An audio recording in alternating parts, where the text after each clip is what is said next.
శాసనసభ సమావేశాలు ప్రారంభమయ్యాయి. ఈ రోజు స్పీకర్ అయ్యన్న పాత్రుడు ప్రశ్నోత్తరాలతో సభా కార్యకలాపాలను మొదలుపెట్టారు. ప్రైవేట్ వైద్య కళాశాలలను పీపీపీ విధానంలో ఏర్పాటు చేయడంపై తణుకు ఎమ్మెల్యే ఏ రాధాకృష్ణ ప్రశ్న లేవనెత్తారు.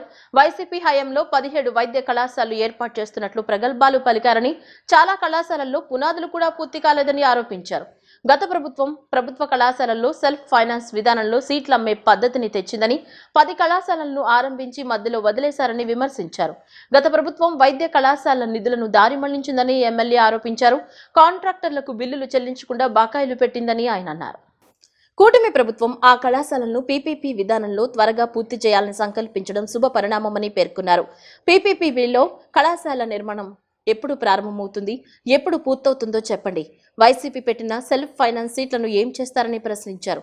పీపీపీలో కళాశాలలు తీసుకునే వారిని జగన్మోహన్ రెడ్డి బెదిరిస్తున్నారని ఎమ్మెల్యే రాధాకృష్ణ అన్నారు.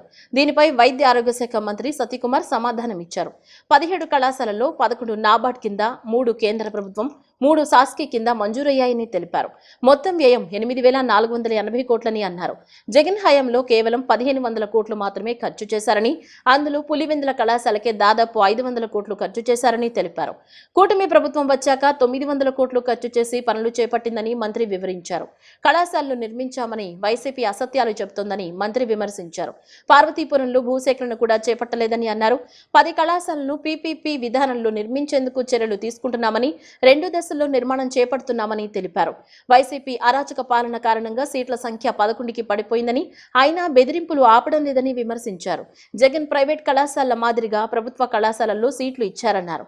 రాబోయే 2 ఏళ్లలో పీపీపీ విధానంలో కళాశాలలు పూర్తి చేస్తామని మంత్రి సతీకుమార్ స్పష్టం చేశారు. గత ప్రభుత్వంలో 17 మెడికల్ కాలేజీలని తెస్తున్నానని ఊరువాడ కూడా ప్రచారం చేసి 5 సంవత్సరాల్లో కేవలం 5 మెడికల్ కాలేజీలు తీసుకొచ్చి అన్నీ కూడా ప్రారంభించేశామని చెప్పి అసంపూర్ణ నిర్మాణాలుగా వదిలినటువంటి విషయాన్ని మనందరం కూడా చూసాం అధ్యక్ష. అదేవిధంగా మెడికల్ కాలేజీల్లో ఉండేటటువంటి కన్వీనర్ కోటాలను రద్దు చేయడంతో పాటుగా సెల్ఫ్ ఫైనాన్సింగ్ పేరుతో ఏబీసీ కేటగిరీల్లో సీట్లు ఇచ్చి ఆ విధంగా అమ్ముకునే విధంగా పాలసీలను తీసుకొచ్చి వ్యవస్థని అన్ని విధాలుగాను కూడా నిర్వీర్యం చేసినటువంటి పరిస్థితిని చూసాం అధ్యక్ష.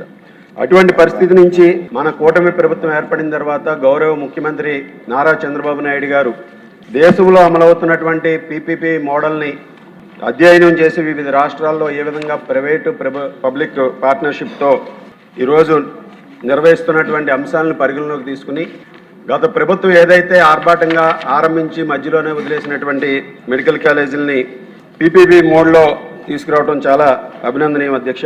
అయితే మంత్రి గారు ఇక్కడ చెప్పినటువంటి 10 మెడికల్ కాలేజీలకు సంబంధించి 4 మెడికల్ కాలేజీలు ఫేజ్ 1లోను, 6 మెడికల్ కాలేజీలు ఫేజ్ 2లోను చేస్తున్నామని చెప్పడం జరిగింది అధ్యక్ష. దీనికి సంబంధించి గత ప్రభుత్వం చేసినటువంటి ఏదైతే స్పెండింగ్ ఉందో దీనికి సంబంధించి గత ప్రభుత్వం దాదాపు 8,000 కోట్లు ఖర్చు అవుతుందని అంచనా వేసిందని చెప్పారు అధ్యక్ష. మొత్తం ఈ 17 కళాశాలల్లో 11 కళాశాలలు నబార్డ్ కింద, 3 సెంట్రల్ స్పాన్సర్ స్కీమ్ కింద, 3 శాసకీ కింద మంజూరయ్యాయి అధ్యక్ష. దీనికి మొత్తం వెచ్చించాల్సిన మొత్తం అయితే 8,480 కోట్లు అయితే గత ప్రభుత్వం 4 సంవత్సరాల్లో 2020లో మంజూరైన కళాశాలలు 4 సంవత్సరాల్లో 1,500 కోట్లు మాత్రమే ఖర్చు పెట్టింది అధ్యక్ష. తర్వాత కూటమి ప్రభుత్వం వచ్చిన తర్వాత 938 కోట్లు ఖర్చు పెట్టి వివిధ దశల్లో ఆగిపోయిన పనులని పూర్తి చేసే పని కూడా చేసింది అధ్యక్ష. ఇక్కడ ప్రధానంగా గుర్తించాల్సిన విషయం ఏంటంటే మొదట్లో హడావిడిగా 23 సంవత్సరంలో హడావిడిగా మొదలుపెట్టిన కళాశాలలు ఏవైతే ఉన్నాయో రాజమండ్రి కానీ, విజయనగరం కానీ, ఏలూరు కానీ, నంద్యాల కానీ ఇటువంటి కళాశాలల్లో వాళ్ళు పెట్టాల్సిన మొత్తం ఖర్చు 3,525 కోట్లు అయితే 918 కోట్లు మాత్రమే ఖర్చు పెట్టారు అధ్యక్ష. ఈ ప్రభుత్వం వచ్చిన తర్వాత గత 20 నెలల్లో 530 కోట్లు ఖర్చు పెట్టింది. ఇక 10 కాలేజీలు ఏవైతే పీపీపీ మోడల్లో ప్రతిపాదిస్తున్నామో వాటిలో పెట్టాల్సిన ఖర్చు 4,955 కోట్లు అయితే 631 కోట్లు మాత్రమే గత ప్రభుత్వం ఖర్చు పెట్టింది అధ్యక్ష. ఈ ప్రభుత్వం వచ్చిన తర్వాత 406 కోట్లు ఖర్చు పెట్టారు. దురదృష్టకరమైన విషయం ఏంటంటే అధ్యక్ష, 10 కళాశాలల్లో 631 కోట్లు ఖర్చు పెడితే దాంట్లో 396 కోట్లు సింహభాగం కేవలం పులివెందులకు మాత్రమే ఖర్చు పెట్టారు అధ్యక్ష. ఇక్కడ మనం గుర్తించాల్సింది ఏంటంటే ఈ వైద్య కళాశాలలు పేద విద్యార్థులకి నాణ్యమైన వైద్యాన్ని అందించడానికి, పేదలకి మెరుగైన వైద్య సేవలను అందించడానికి అయితే ఒక సంరక్షకుడిగా ఉంటున్న వ్యక్తి అన్ని 17 కళాశాలల మీద ఏకదృష్టితో చూడాలా, అన్నింటినీ అభివృద్ధి చేసే దిశగా ప్రయత్నం చేయాలి అధ్యక్ష. తప్పులేదు సొంత నియోజకవర్గం మీద ప్రేమ కురిపించడంలో. కానీ 631 కోట్లకు గాను దాదాపు 400 కోట్లు ఒకే కళాశాల మీద ఖర్చు పెట్టి మిగతా కళాశాలల మీద వివక్ష చూపే ప్రయత్నం చేశారు అధ్యక్ష. మీ నియోజకవర్గానికి సంబంధించి కూడా 500 కోట్లు అడ్మినిస్ట్రేటివ్ శాంక్షన్ ఇస్తే 10,70,00,000 మాత్రమే ఖర్చు పెట్టారు అధ్యక్ష. ఇంకా అటువైపు పార్వతీపురం అయితే భూ సేకరణ కూడా జరగలేదు అధ్యక్ష. కానీ ప్రతి ప్రెస్ కాన్ఫరెన్స్లో కూడా 17 కళాశాలలు నిర్మించామని చెప్తారు అధ్యక్ష. 8,480 కోట్లు ఖర్చు పెట్టాల్సిన చోట కేవలం 1,500 కోట్లు మాత్రమే ఖర్చు పెట్టి 4 సంవత్సరాల్లో కళాశాలలు నిర్మించామని చెప్తుంటే పార్టీకి సంబంధించిన వాళ్ళు కూడా మేము 17 కళాశాలలు నిర్మించామని మాట్లాడుతుంటారు. చంద్రగ్రహణం అనంతరం ఆలయాలు తెరుచుకున్నాయి. ఇంద్రకీలాద్రిపై వేంచేసి ఉన్న శ్రీ కనకదుర్గమ్మకు వేకువజామున స్నపనాభిషేకం నిర్వహించారు. అనంతరం అమ్మవారికి పూజలు నిర్వహించి భక్తులను ఉదయం 8 గంటలకు దర్శనానికి అనుమతించారు. గ్రహణానంతరం అమ్మవారి దర్శనానికి భక్తులు పోటెత్తారు. క్యూలైన్లన్నీ భక్తజనంతో కిటకిటలాడాయి. భక్తులకు అసౌకర్యం కలగకుండా దేవస్థానం అధికారులు అన్ని ఏర్పాట్లు చేశారు. ఈ రోజు అమ్మవారి సన్నిధిలో నిర్వహించే ఆర్జిత సేవలన్నీ 1 గంట ఆలస్యంగా ప్రారంభించారు. చంద్రగ్రహణం అనంతరం ఆలయాలు తెరుచుకున్నాయి. ఇంద్రకీలాద్రిపై వేంచేసి ఉన్న శ్రీ కనకదుర్గమ్మకు వేకువజామున స్నపనాభిషేకం నిర్వహించారు. అనంతరం అమ్మవారికి పూజలు నిర్వహించి భక్తులను ఉదయం 8 గంటలకు దర్శనానికి అనుమతించారు. గ్రహణానంతరం అమ్మవారి దర్శనానికి భక్తులు పోటెత్తారు. క్యూలైన్లన్నీ భక్తజనంతో కిటకిటలాడాయి. భక్తులకు అసౌకర్యం కలగకుండా దేవస్థానం అధికారులు అన్ని ఏర్పాట్లు చేశారు. ఈ రోజు అమ్మవారి సన్నిధిలో నిర్వహించే ఆర్జిత సేవలన్నీ 1 గంట ఆలస్యంగా ప్రారంభించారు. ఈ నెల 6వ తేదీ నుంచి ప్రారంభం కానున్న శ్రీ దుర్గమ్మ ఆలయ కుంభాభిషేక మహోత్సవాల సందర్భంగా భక్తులకు అసౌకర్యం కలగకుండా ఏర్పాట్లు చేయాలని జిల్లా కలెక్టర్ లక్ష్మీష అధికారులను ఆదేశించారు. భక్తులకు అమ్మవారి దర్శనం అయ్యే విధంగా చర్యలు చేపట్టడంతో పాటు ఆధ్యాత్మిక వాతావరణంలో ఉత్సవాలు జరిగేలా ఏర్పాట్లు చేయాలని సూచించారు. పారిశుద్ధ్యం, త్రాగునీరు, అన్నప్రసాద పంపిణీలో ఎలాంటి లోటుపాట్లు రాకుండా చర్యలు తీసుకోవాలని కోరారు. ఇంద్రకీలాద్రిపై కొలువు తీరిన జగన్మాత దుర్గమ్మ సన్నిధిలో వారి దేవస్థానంలో అత్యంత వైభవంగా కుంభాభిషేక మహోత్సవాలకు ఏర్పాట్లు జరుగుతున్నాయి. ఈ నెల 6వ తేదీ నుంచి 3 రోజుల పాటు జరగనున్న ఈ మహోత్సవాలకు సంబంధించిన ఏర్పాట్లను ఆలయం చుట్టూ పరంజా బల్లలతో ఏర్పాట్లు జరిగాయి. అన్ని నదులు, సముద్రాల పవిత్ర జలాలతో శిఖరాభిషేకం చేసేందుకు వీలుగా ఏర్పాట్లు చేశారు. జిల్లా collector Lakshmisha, police commissioner Rajasekhar Babu, దేవస్థానం chairman Borra Radhakrishna, EO Seena Naik, municipal commissioner Dhyanachandra, in charge DCP Gunnam Ramakrishna తదితరులు ఈ ఏర్పాట్లను పరిశీలించారు. కామధేను అమ్మవారి ఆలయం నుంచి ఘాట్ రోడ్ క్యూ లైన్లతో పాటు ఆలయంలో అన్ని విభాగాలను క్షుణ్ణంగా తనిఖీ చేశారు.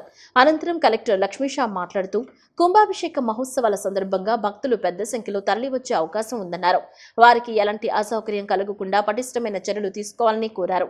పారిశుద్ధ్యం, త్రాగునీరు, అన్నప్రసాద పంపిణీలు ఎలాంటి లోటుపాట్లు రాకూడదన్నారు. కొండపై ఆధ్యాత్మిక వాతావరణం ప్రతిబింబించే విధంగా చర్యలు చేపట్టాలన్నారు.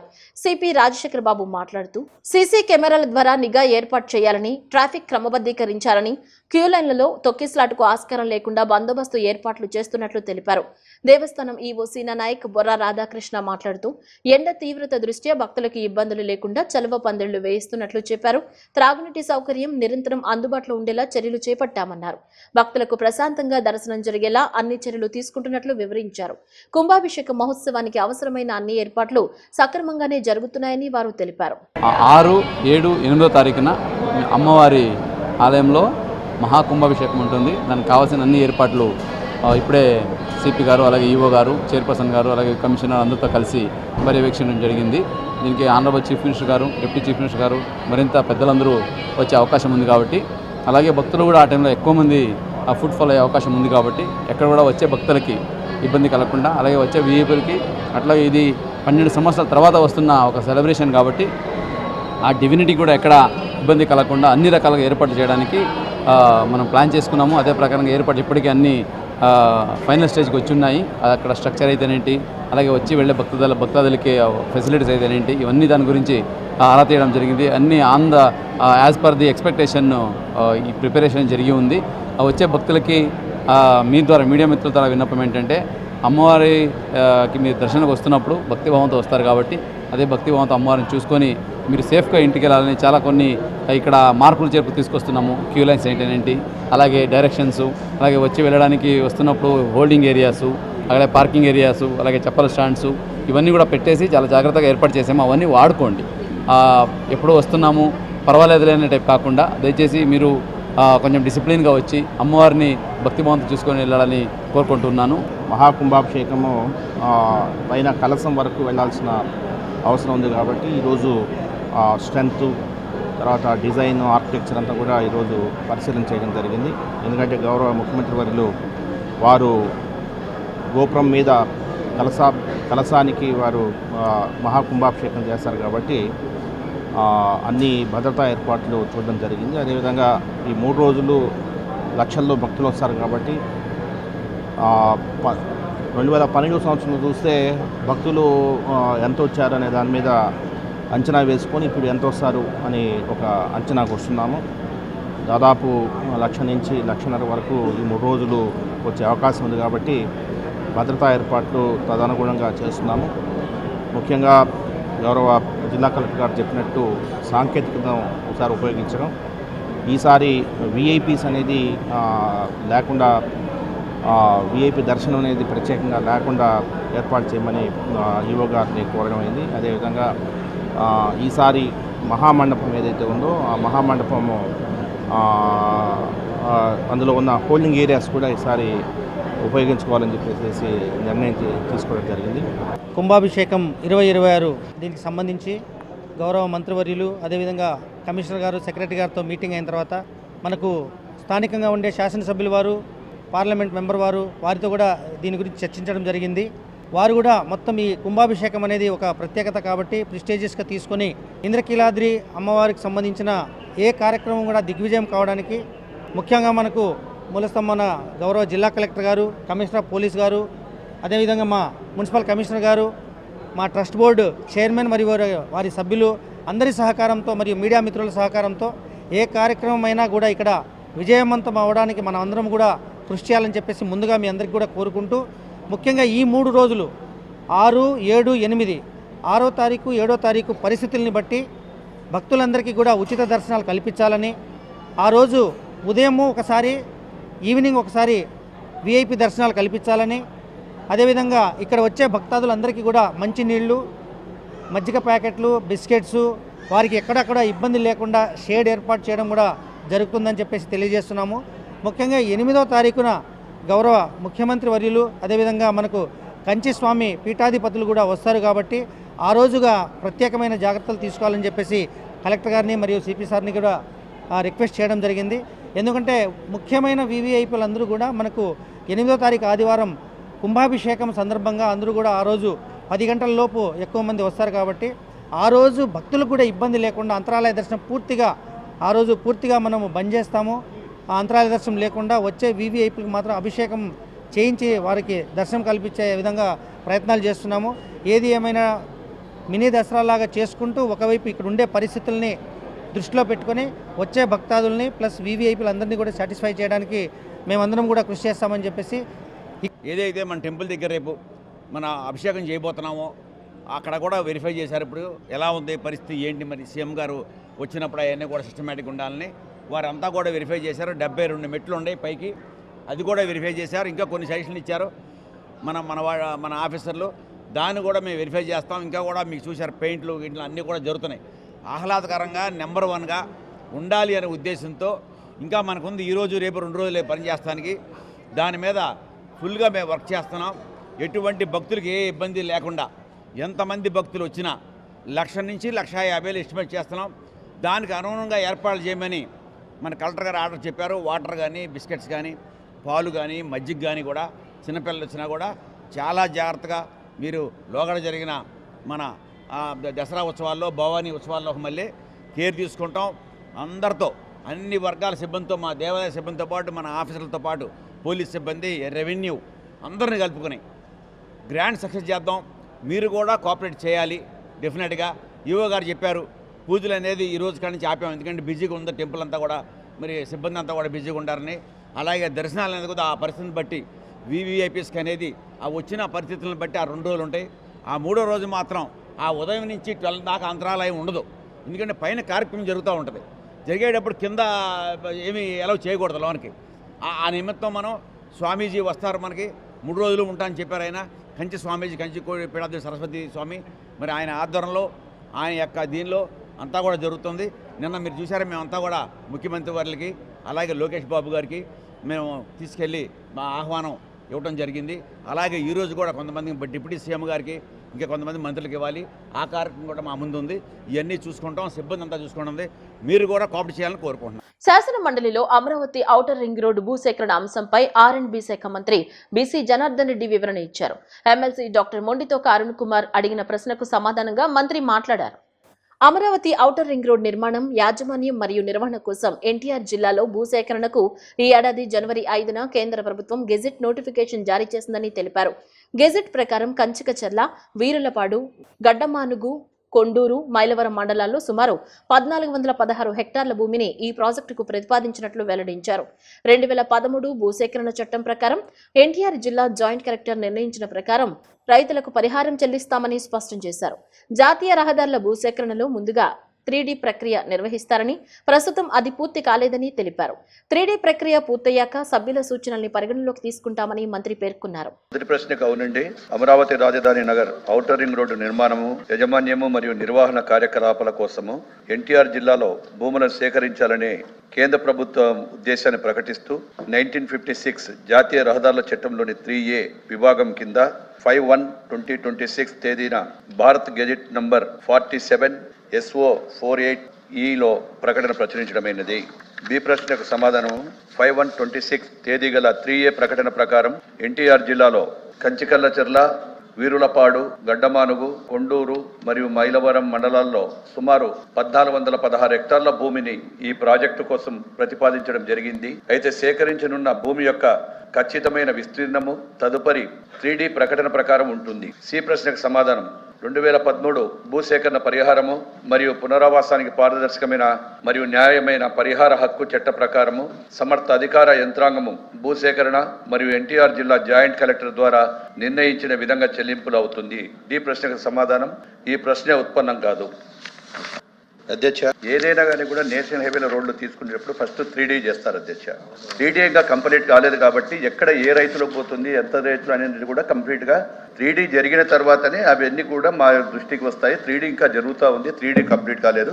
3D వచ్చిన తర్వాత వారి ఏదైనా సూచన ఉంటే వాటిని కూడా మేము గవర్నమెంట్కు ప్రభుత్వానికి తెలియజేస్తామని తెలియజేస్తున్నాను. ఓకే. పేదలు నివసిస్తున్న కాలనీల్లో తక్షణమే మౌలిక వసతులు, కనీస సదుపాయాలు కల్పించాలని మైలవరం ఎమ్మెల్యే వసంత వెంకట కృష్ణ ప్రసాద్ ప్రభుత్వానికి విజ్ఞప్తి చేశారు.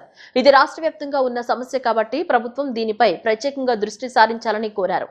గత ప్రభుత్వం ప్రచారానికి ప్రాధాన్యత ఇచ్చింది తప్ప ప్రజల అవసరాలను విస్మరించిందన్నారు. ఏపీ అసెంబ్లీ సమావేశాల్లో ఎమ్మెల్యే వసంత కృష్ణ ప్రసాద్ మాట్లాడుతూ గత ప్రభుత్వ హయాంలో లక్షలాది ఇంటి పట్టాలు ఇచ్చి గొప్పలు చెప్పుకున్నారన్నారు. కానీ అప్పటి కాలనీల్లో ఇళ్లు నిర్మించుకున్న వారు చాలా అవస్థలు పడుతున్నారన్నారు. మైలవరం నియోజకవర్గంలో 69 కాలనీలు ఏర్పాటు చేసి దాదాపుగా 16,700 ప్లాట్లు కేటాయించగా కేవలం 2,000 లోపు గృహ నిర్మాణాలు సంపూర్ణంగా పూర్తి చేశారన్నారు. ఇబ్రహీంపట్నంలోని గాజులపేట, కొండపల్లి, ఈలప్రోలు, జీకొండూరు, మైలవరంలోని పూరగొట్ట ప్రాంతాల్లో లేఅవుట్లు ఏర్పాటు చేశారన్నారు. కాలనీలో చాలా చోట్ల రహదారులు, విద్యుత్ సౌకర్యం, డ్రైనేజీ వ్యవస్థ, త్రాగునీటి సదుపాయం కూడా లేవన్నారు. దీనివల్ల మిగిలిన వారు ఆయా కాలనీల్లో ఇళ్లు నిర్మించుకోవడానికి ముందుకు రావటం లేదన్నారు. పేదల అవస్థలను ఏడాది క్రితం ఏపీ గృహ నిర్మాణ శాఖ మంత్రి కొలుసు పార్థసారథి హౌసింగ్ అధికారులతో కలిసి స్వయంగా పరిశీలించినట్లు స్పష్టం చేశారు. ముఖ్యంగా వర్షాకాలంలో ఆయా కాలనీల్లో బురద వల్ల అడుగు తీసి అడుగు వేయలేని పరిస్థితి నెలకొందన్నారు. ట్రాక్టర్లు, టిప్పర్లు తదితర వాహనాలు లోపలికి వెళ్లే అవకాశం లేదన్నారు. రెడ్డిగూడెం మండలంలో 1,634 మందికి ఇంటి పట్టాలు మంజూరు చేశామన్నారు. ఈ మండలం రూరల్ ఏరియాలో ఉండటం వల్ల ఒక్క పక్కా గృహం కూడా మంజూరు చేయలేదన్నారు. ఇది రాష్ట్ర వ్యాప్తంగా ఉన్న సమస్య కాబట్టి ప్రభుత్వం దీనిపై ప్రత్యేకంగా దృష్టి సారించాలని కోరారు. గత ప్రభుత్వం ప్రచారానికి ప్రాధాన్యత ఇచ్చింది తప్ప ప్రజల అవసరాలను విస్మరించిందన్నారు. కనుక హౌసింగ్ కాలనీలు అభివృద్ధి చేయాలని ఎమ్మెల్యే వసంత కృష్ణ ప్రసాద్ కోరారు. గృహ నిర్మాణాలకు సంబంధించి ప్రశ్న అడగటం జరిగింది అధ్యక్ష. గత ప్రభుత్వ హయాంలో లక్షలాది ఇంటి పట్టాలు ఇచ్చి గృహాలు నిర్మించామని చెప్పి గొప్పలు చెప్పుకున్నారు అధ్యక్ష. కానీ వాస్తవంలో ఇళ్ల ప్లాట్లు తీసుకొని ఎవరైతే ఇళ్లు నిర్మించుకున్నారో వాళ్ళందరూ చాలా అవస్థ పడతా ఉన్నారు అధ్యక్ష. మా మైలవరం నియోజకవర్గంలో మొత్తం 69 కాలనీలు ఏర్పాటయ్యి దాదాపుగా 16,700 ప్లాట్లు గత ప్రభుత్వ హయాంలో కేటాయిస్తే కేవలం 2,000 లోపే గృహ నిర్మాణాలు పూర్తి చేసుకోవడం జరిగింది అధ్యక్ష. ప్రత్యేకంగా ఇబ్రహీంపట్నంలోని గాజులపేట లేఅవుట్, కొండపల్లి, ఏలప్రోలు, జీ కొండూరు, మైలవరంలోని పూరగొట్ట అనే ప్రాంతంలో ఈ లేఅవుట్లు ఏర్పాటు చేయడం జరిగింది అధ్యక్ష. కొంతమంది నిర్మాణదారులు ఇళ్లు నిర్మించుకున్న మౌలిక వస్తువులు, రోడ్లు లేవు, విద్యుత్ దీపాలు లేవు, డ్రైనేజ్ సౌకర్యం లేదు, మంచినీటి వసతి లేదు. కాబట్టి మిగిలిన వారు నిర్మించుకోవాలంటే భయపడి అక్కడికి రాని పరిస్థితి అధ్యక్ష. నేను సంవత్సరం క్రితం మంత్రి గారిని స్వయంగా వెంట పెట్టుకొని గృహ నిర్మాణ అధికారులను కూడా తీసుకొని ఈ కాలనీలన్నీ మంత్రి గారిని తీసుకెళ్లి తిప్పడం జరిగింది అధ్యక్ష. అక్కడ వర్షాకాలం వస్తే అడుగు తీసి అడుగు పెట్టే పరిస్థితి లేదు. కొత్తగా ఇళ్లు కట్టుకుందామంటే కనీసం లారీలు కాదు కదా, ట్రాక్టర్లు, బైకులు కూడా లోపలికి వెళ్ళే పరిస్థితి లేదు. కాబట్టి నేను మీ ద్వారా మంత్రి గారిని కోరేది ఏంటంటే వాటికి మౌలిక వసతులు కల్పించాలి, మంచినీటి వసతి కల్పించాలి ముందు అని చెప్పి అడుగుతా ఉన్నాను అధ్యక్ష. అట్లాగే రెడ్డిగూడెం మండలంలో దాదాపుగా 1634 మందికి ఇంటి పట్టాలు మంజూరు చేయటం అధ్యక్ష. అది గ్రామీణ ప్రాంతాల్లో ఉంది కాబట్టి ఒక్క గృహం కూడా మంజూరు చేయలేదు 1634 ప్లాట్లకు గాను. ఇప్పుడు రెడ్డిగూడెం గ్రామంలో 400 పైబడి ప్లాట్లు ఉన్నటువంటి లేఅవుట్లో వాళ్ళు మాకు రోడ్లు వద్దు, డ్రైన్లు వద్దు, కేవలం విద్యుత్ సదుపాయం, నీటి సదుపాయం కల్పిస్తే మేము ఇల్లు కట్టుకుంటాం, ఇల్లు శాంక్షన్ చేయండి అని చెప్పి అడుగుతా ఉన్నారు. మంత్రి గారు దయచేసి గ్రామీణ ప్రాంతాల్లో ఉన్న వాళ్ళందరితో అప్లికేషన్లు పెట్టించాం, వాళ్ళందరూ అర్హులే కాబట్టి వాళ్ళకి కాలనీలు మంజూరు చేయవలసిందిగా మీ ద్వారా కోరుకుంటూ, రాష్ట్రంలో 2 కీలక నగరాలైన విజయవాడ, విశాఖపట్నం మధ్య బుల్లెట్ రైలు నడిపేందుకు హైస్పీడ్ రైల్ కారిడార్ నిర్మించే ప్రతిపాదనను రైల్వే శాఖ పరిశీలిస్తోంది. దీనికోసం ఫైనల్ లొకేషన్ సర్వే చేయాలని భావిస్తోంది. అలాగే విజయవాడ, కర్నూలు మధ్య నేరుగా రైళ్లు నడపడమే కాకుండా తక్కువ ప్రయాణ సమయం ఉండేలా చూసేందుకు సెమీ హైస్పీడ్ రైల్ కారిడార్ కూడా నిర్మించాలనుకుంటోంది. వీటితో పాటు మరో 6 మార్గాల్లో కొత్త రైల్వే లైన్లు నిర్మించడంపై దృష్టి పెట్టింది. వీటన్నిటికీ ఫైనల్ లొకేషన్ సర్వే చేసేందుకు అనుమతి ఇవ్వాలంటూ రైల్వే అధికారులు రైల్వే బోర్డుకు ప్రతిపాదన పంపారు. బోర్డు నుంచి క్లియరెన్స్ వస్తే వీటిపై ముందడుగు పడనుంది. కేంద్ర బడ్జెట్లో ఆర్థిక మంత్రి నిర్మలా సీతారామన్ ప్రకటించారు. ఇందులో మన రాష్ట్రంలో రాజధాని అమరావతి మీదుగా ప్రాజెక్టు రానుంది. రాష్ట్రంలో 2 కీలక నగరాలైన విజయవాడ, విశాఖపట్నం మధ్య బుల్లెట్ రైలు నడిపేందుకు హైస్పీడ్ రైల్ కారిడార్ నిర్మించే ప్రతిపాదనను రైల్వే శాఖ పరిశీలిస్తోంది. దీనికోసం ఫైనల్ లొకేషన్ సర్వే చేయాలని భావిస్తోంది. అలాగే విజయవాడ, కర్నూలు మధ్య నేరుగా రైళ్లు నడపడమే కాకుండా తక్కువ ప్రయాణ సమయం ఉండేలా చూసేందుకు సెమీ హైస్పీడ్ రైల్ కారిడార్ కూడా నిర్మించాలనుకుంటోంది. వీటితో పాటు మరో 6 మార్గాల్లో కొత్త రైల్వే లైన్లు నిర్మించడంపై దృష్టి పెట్టింది. వీటన్నిటికీ ఫైనల్ లొకేషన్ సర్వే చేసేందుకు అనుమతి ఇవ్వాలంటూ రైల్వే అధికారులు రైల్వే బోర్డుకు ప్రతిపాదనల్ని పంపారు. బోర్డు నుంచి క్లియరెన్స్ వస్తే వీటిపై ముందడుగు పడనుంది. కేంద్ర బడ్జెట్లో ఆర్థిక మంత్రి నిర్మలా సీతారామన్ ప్రకటించారు. ఇందులో మన రాష్ట్రంలో రాజధాని అమరావతి మీదుగా ప్రాజెక్టు రానుంది. బులెటిన్లో షార్ట్ బ్రేక్.